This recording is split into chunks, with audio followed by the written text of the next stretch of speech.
everyone, Eli here from the Evergreen Aviation and Space Museum. Once again, this is part 2 of a mini-series all about rising sea levels. So make sure to check out part 1 if you haven't already.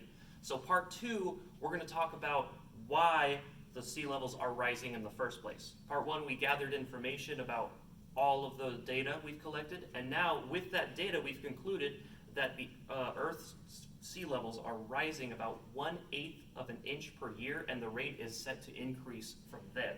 So why is all of this happening? Well, in short, it's happening because of global warming and climate change. Now, how it affects the ocean directly is in 2 ways. For one, like all things, heat makes other objects and molecules expand. So if this is a water molecule with the oxygens on the end with the hydrogen, H2O, when heat makes everything move, it wants to spread out and expand.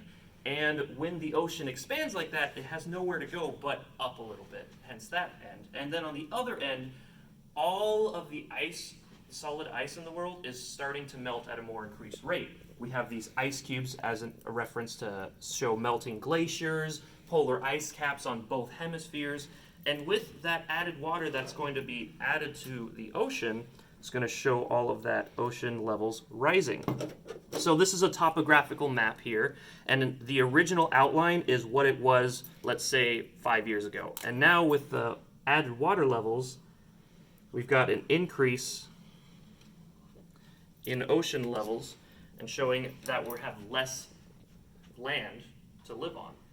And climate change and global warming are affecting us in a lot of different ways, and it's really important to be able to identify those different ways. For instance, this year is already cracked the top 5 in hottest years by global temperature alone, and it's on track to break the record as being the hottest ever recorded.